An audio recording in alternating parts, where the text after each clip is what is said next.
बकखाली पश्चिम बंगाल के तट पर छिपा हुआ एक रत्न है जो यात्रा प्रेमियों के लिए एक स्वर्ग है।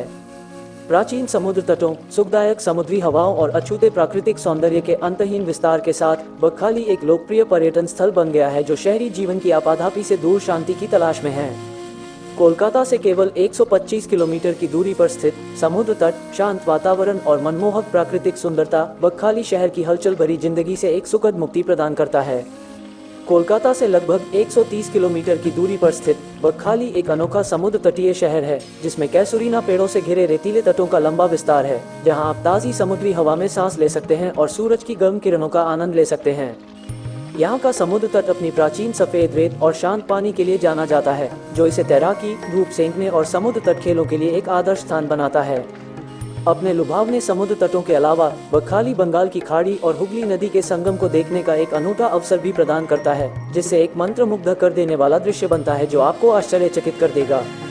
आप विशाल समुद्र तट पर इत्मीनान से टहल सकते हैं, हल्की लहरों पर उछलती कूदती मछली पकड़ने वाली नौकाओं के दृश्य का आनंद ले सकते हैं और समुद्र तट के किनारे कई झोपड़ियों और रेस्तरां द्वारा पेश किए जाने वाले स्वादिष्ट समुद्री भोजन का आनंद ले सकते हैं।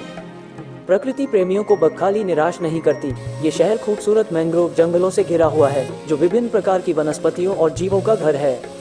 यदि आप भाग्यशाली हैं तो आप विदेशी पक्षियों, हिरणों और यहाँ तक कि ऑलिव रिडले कछुओं की झलक पाते हुए घने मैंग्रोव झाड़ियों के बीच एक रोमांचक नाव की सवारी पर निकल सकते हैं। बकखाली की यात्रा का एक मुख्य आकर्षण पास के हेनरी द्वीप गांव का दौरा करना है, जो अपने शांत समुद्र तटों, शांत झीलों और हरी भरी हरियाली के लिए जाना जाता है। ये शांत द्वीप आपको भीड़ से पूरी तरह मुक्ति प्रदान करता है, जिससे आप प्रकृति के साथ फिर से जुड़ सकते हैं और शांति और एकांत के क्षणों का आनंद ले सकते हैं। बकखाली प्रसिद्ध सुंदरबन के प्रवेश द्वार के रूप में भी कार्य करता है, जो दुनिया का सबसे बड़ा मैंग्रोव वन और यूनेस्को विश्व धरोहर स्थल है।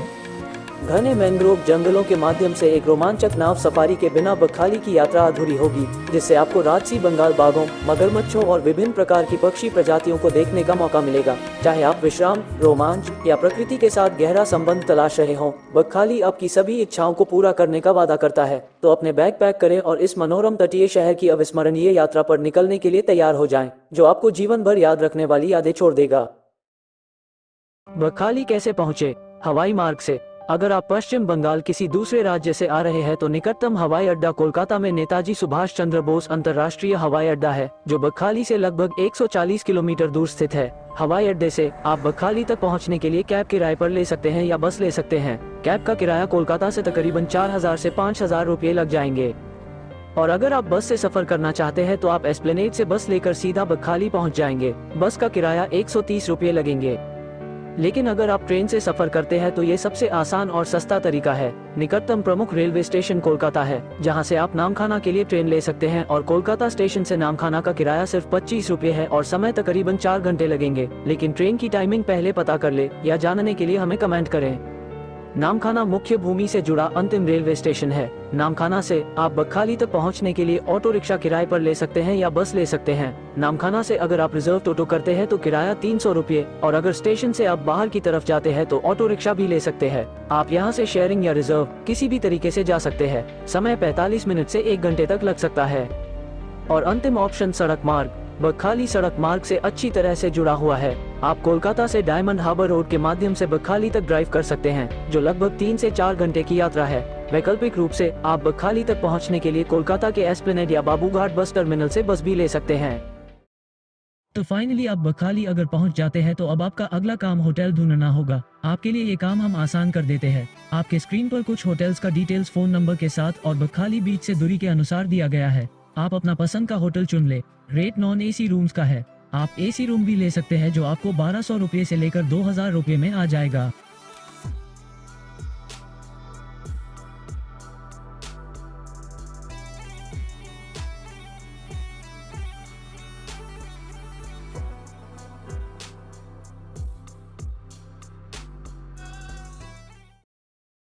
होटल में फ्रेश होकर लंच कंप्लीट कर ले और थोड़ा आराम कर ले। आपका एडवेंचर कुछ ही पल बाद शुरू होने वाला है। आपको यहाँ खाने में बहुत कुछ मिल जाएगा। अगर आप मछली प्रेमी हैं तो फिर आपको यहाँ समुद्री मछलियों का काफी चॉइस मिलने वाला है।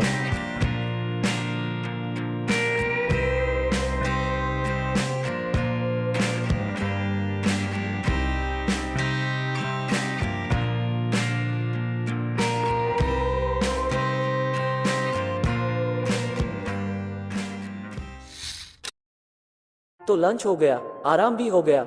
अब एक टोटो रिजर्व कर ले और निकल जाइए साइट सीइंग के लिए। हमारा पहला पॉइंट होगा हेनरी आइलैंड। हेनरी द्वीप भारत के पश्चिम बंगाल में एक लोकप्रिय समुद्री तट गंतव्य बकखाली के पास स्थित एक छोटा द्वीप है। इस द्वीप का नाम ब्रिटिश सैनिक सर हेनरी हेवलॉक के नाम पर रखा गया है, जिन्होंने 1857 के भारतीय विद्रोह में महत्वपूर्ण भूमिका निभाई थी। हेनरी द्वीप मुख्य रूप से अपनी समृद्ध जैव विविधता और प्रचुर पक्षी आबादी के लिए जाना जाता है। ये पक्षी देखने के लिए एक प्रसिद्ध स्थान है और इसका नाम ब्रिटिश अधिकारी सर थॉमस हेनरी है, जिन्होंने औपनिवेशिक काल के दौरान इस द्वीप की खोज की थी।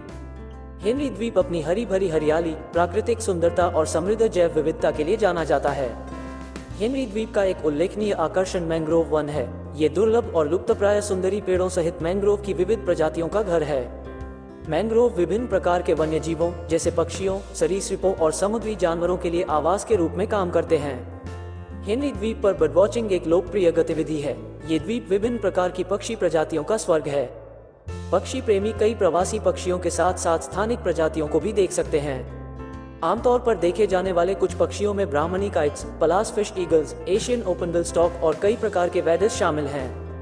पक्षी देखने के अलावा पर्यटक द्वीप पर फैले प्रचुर जल चैनलों के माध्यम से नौकायन या कयाकिंग का आनंद ले सकते हैं। शांत और सुरम्य पृष्ठभूमि इसे प्रकृति प्रेमियों और फोटोग्राफरों के लिए एक आदर्श स्थान बनाती है। द्वीप का एक भाग कछुआ अभयारण्य भी है। ओलिव रिडले कछुए वर्ष के कुछ निश्चित समय में घोंसले बनाने के लिए हेनरी द्वीप के समुद्र तटों पर आते हैं। अधिकारी और स्थानीय संगठन कछुओं के घोंसलों की सुरक्षा के लिए उपाय करते हैं और संरक्षण प्रयासों के बारे में जागरूकता बढ़ाते हैं। हेनरी द्वीप की यात्रा के लिए बकखाली से नाव की सवारी की जा सकती है। यह मुख्य भूमि से थोड़ी दूरी पर है और आसानी से पहुंचा जा सकता है। हालांकि संरक्षण प्रयासों के कारण द्वीप तक पहुंच को विनियमित किया जा सकता है और परमिट की आवश्यकता हो सकती है। कुल मिलाकर बकखाली में हेनरी द्वीप मैंग्रोव, वन्य जीवन और तटीय सुंदरता का एक अनूठा मिश्रण प्रदान करता है। यह आगंतुकों को क्षेत्र के प्राकृतिक आश्चर्यों को देखने और उनकी सराहना करने का अवसर प्रदान करता है। तो हेनरी आइलैंड फाइनली कंप्लीट करने के बाद अपने आगे की तरफ बढ़ते हैं उसी टोटो में और अपने चले जाते हैं बेनफिश फिशिंग पोर्ट। यहाँ पर जो नाव देख रहे हैं वो सारे समुद्र से मछली पकड़ कर लाए हैं और यहाँ पर इसको इन सारे मछलियों को यहाँ पर रखा जाता है, फ्रिज किया जाता है और फिर लोकल मार्केट में इसको भेज दिया जाता है बिकने के लिए। आप चाहे तो यहाँ से भी मछली खरीद सकते हैं, यहाँ पर आपको थोड़ा सस्ता रेट में मिल जाएगा, लेकिन मेन मार्केट से आप अगर खरीदेंगे तो थोड़ा सा महंगा मिलेगा। लेकिन यह मछली पकड़ने वाले जो लोग हैं ये तकरीबन 12 से 15 दिन तक समुद्र में बिताने के बाद इतनी मछली लाते हैं। अगर आप मछली प्रेमी हैं तो यहाँ से अब मछली खरीद सकते हैं और अपने साथ इसको कैरी कर सकते हैं। हालांकि लंबी दूरी के लिए मछली आपके साथ नहीं जा पाएगी क्योंकि सड़ जाती है। समुद्र या नदी पर आधारित रहने वाले लोगों का ये रोजमर्रा का काम है और जीवन यापन के लिए इस पर इनको आधारित रहना ही पड़ता है। कुछ दिन तट पर रहने के बाद फिर ये लोग तैयार होते हैं, अपनी जालों को ठीक करते हैं और फिर समुद्र के लिए निकल जाते हैं। 15 से 20 दिन के लिए फिर वही काम जो अभी आपने देखा, फिर वही काम रिपीट होता है। हालांकि देखने के लिए आपको यहाँ पर सिर्फ यही मिलेगा और कभी कभार आपको थोड़ा सा यहाँ से वोटिंग भी कर सकते हैं। अगर उन लोग अलाउ करें तो उनके साथ थोड़ा सा आप यहाँ पर घूम भी सकते हैं।